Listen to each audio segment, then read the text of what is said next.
বুঝতে পেরেছো? ভালো মানুষদের এই কারণেই তুলে নিচ্ছি, তারা খারাপ আর দেখতে পাচ্ছে না দুনিয়ার মধ্যে যেগুলো ঘটছে। আর একটা বড় কথা না বলে, যেটা নিয়ে ঘটনা ঘটেছে, মানে সত্যি কথা বলতে কি, এটা কন্ট্রোভার্সির জায়গায় না রেখে একটা মেয়ের জায়গা থেকে, মেয়ের বেদনা, একটা অল্প বয়সী একটা মেয়ে, সেই জায়গা থেকে বিবেচনা, যে নিজের যেটা মনের মধ্যে হবে, মনে হচ্ছে পৃথিবীর সবাই বুঝি সেরকম।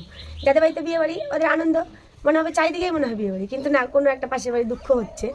তো সেরকম আমাদের অসুখ হয়ে হয়ে মনে হচ্ছে সবারই বুঝি অসুখ। ওই জন্য সবাইকে বলছি, অসুখ জানি না হয়, তোমরা জানি সুস্থ থাকো। তোমাদের সামনে এইটা ব্লগ করতাম না, একটা তোমাদের মনের প্রশ্নের উত্তর দেওয়ার জন্য করছি। সবাই বলছে যে আলপনা বলবে না, আলপনা চুপ করে রেখেছে, অনেকবার জিজ্ঞাসা করেছি তাও বলে না। কিন্তু না, তোমরা যেটা ভাবছো সেটা আমার প্রবলেম হয়নি, আমার গ্যাস হয়েছে, ডাক্তারবাবুকে দেখালাম আমরা। আর আসলে এখন বসন্ত ঋতু তো, আর এই ঋতুতে খুব ঝড় বাতাস বালি, মানে ওয়েদার চেঞ্জ হচ্ছে, না শীত না উষ্ণ, এরকম একটা ব্যাপার, যার জন্য মানে শরীর খারাপ সবারই লেগে আছে, বাড়ি বাড়ি সর্দি কাশ জ্বর নানান সমস্যা। আমাদের বাড়িতে সবারই সমস্যা, আমারও মানে জ্বর হয়নি কিন্তু সর্দি, দুদিন থেকে সর্দি। আর ওর তো সর্দি কাশ, গোটা শরীর মানে ব্যথা, মাথা ব্যথা প্রচণ্ড, তার উপর আবার যেটা খাচ্ছে সেটাই বমি করে ফেলছে, খাবার হজম হচ্ছে, মানে খাবার কোনো হজমই হচ্ছে না। খিদে আছে কিন্তু খেলেই সঙ্গে সঙ্গে বমি হয়ে যাচ্ছে। তো আমরা কয়েকদিন ধরে হোমিও ওষুধ খাচ্ছিলাম, মানে ওকে খাওয়াচ্ছিলাম, আর এলোপ্যাথি ওষুধও নিয়েছিলাম, মানে এমনি ডিসপেন্সারি থেকে নিয়েছিলাম। তো ওগুলো ওষুধ সেরকম কাজ করেনি, ওগুলো ওষুধ একটু ওই ছিল যেগুলো, ওগুলো হচ্ছে ওই জ্বরের ওষুধ দিয়েছিল, আর কিছু গা হাত পা চাবানো, আর কিছু অ্যান্টিবায়োটিক দিয়েছিল। আর ওই অ্যান্টিবায়োটিক খেলে কিন্তু একটু শরীর দুর্বল হয় যখন, যার ফলে কিন্তু মাথা ঘোরে। তো ওই জন্য ওর মাথা ঘুরছিল। তো লাস্টে দুদিন থেকে এমন হয়েছে কিছুই খেতে পারছে না, মানে জল খেলেও জল বমি করছে। লাস্টে কিছু বুদ্ধি উপায় না পেয়ে, আর যারা আপনারা আছেন অনেকেই বলছিলেন যে ডাক্তার দেখাও ডাক্তার দেখাও, ওকে আমি বললাম যে চলো মালদায় নিয়ে যাবো তোমাকে, মালদাতে ভালো ভালো ডাক্তার আছে। ও মালদা যাবে না, এত দূর জার্নি করতে হবে, ওই ভয়ে মালদায় যাবে না, বলছে এখানেই দেখাবো তপনেই।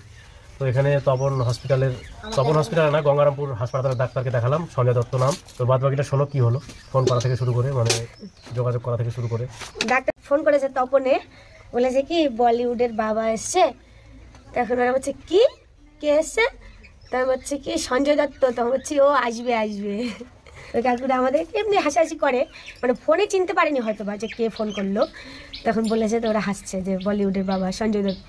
তার মানে ওই সঞ্জয় দত্ত নাম শুনলাম, ওখানে শুনেছি যে কি ডাক্তার আসবে ফোন করে, বলছে যে সঞ্জয় দত্ত এমডি মেডিসিন বিশেষজ্ঞ, তো ওকে দেখাতে পারো। ঠিক আছে, বলেছিল যে 12:30টার সময় ডাক্তারবাবু আসবে।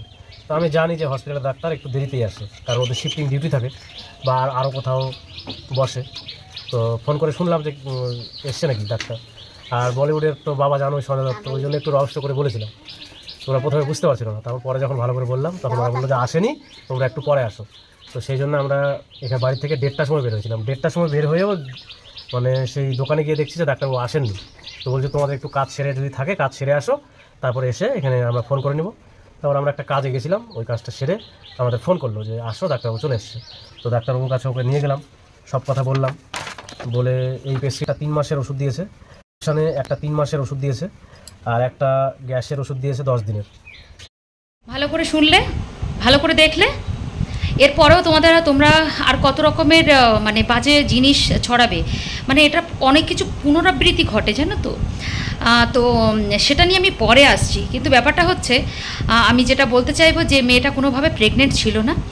যে ভিডিওগুলো যারা ছড়াচ্ছে আর কি, যে প্রেগনেন্ট অবস্থায় এই হয়েছে সেই হয়েছে, তাদের নিয়ে আমি ভিডিওটা করতে এসেছি। মেয়েটা কোনো রকমের প্রেগনেন্ট ছিল না। মেয়েটার সমস্ত যে সিমটমগুলো, এক একটা রোগের এক একটা সিমটম থাকে, অনেক সাথে অনেকের কিছু কানেকশন থাকে, সেটা ছিল। যেমন বমিটিং হচ্ছিল, খিদে কিন্তু খেতে পাচ্ছে না, বমিটিং হয়ে যায়, মানে বমি হয়ে যাচ্ছে। তারপরে হচ্ছে যেমন মাথা ঘোরা, দুর্বল ভাব, মানে শুতে না পারা। তো এগুলো সিমটম অনেকটা প্রেগনেন্টের মতোই। তো তারা সেই পারপাসে একটা ভিডিও করেছিল, সেই ভিডিওটা হয়তো চোখে টোকে পড়েছে, সেই ভিডিওর কেটে কুটে যেটা হয়, যেটা তোমাদের এখনই আমি দেখালাম, যে এইটাই হয়েছে যে প্রেগনেন্ট, সে প্রেগনেন্ট নয়। তার এই যে রোগের যে উৎপত্তিটা ঘটেছিল না 1 মাস আগে, তার রোগের যে সিমটমগুলো সেটা দেখা যাচ্ছিল। আর একটা কথা আমি বলতে বাধ্য হচ্ছি, দয়া করে আর কোনো এখানে আর কন্ট্রোভার্সি করো না। কারণ হচ্ছে মেয়েটা অনেক কষ্ট নিয়ে মারা গেছে, তিল করে কষ্ট পেয়েছে। আর এই নয় যে তার যে স্বামী, তার মা তাকে আর পেছনে অফুরন্ত সময় দিয়েছে, অনেক খাটাখাটনি করেছে। তাই এখানে আর কোনো কথা আর বাড়িও না। দয়া করে মেয়েটা মারা গেছে, তার আত্মার শান্তি কামনা করি। আর সত্যি কথা বলতে কি, যেগুলো মানুষ আবার রিভিল করছে, একটা তো অসভ্য মেয়ে মানুষ আছে, পরের ভিডিওতে আসছিস তাকে নিয়ে, আমি জাস্ট একটু বলতে এলাম যে এরকম কোনো ঘটনা ছিল না, শুধু মেয়েটা যে মানে মারা গেছে তার গলব্লেডারে স্টোন হয়েছিল, যেটা চতুর্দিকে তার ছড়িয়ে গেছিলো স্টোনটা।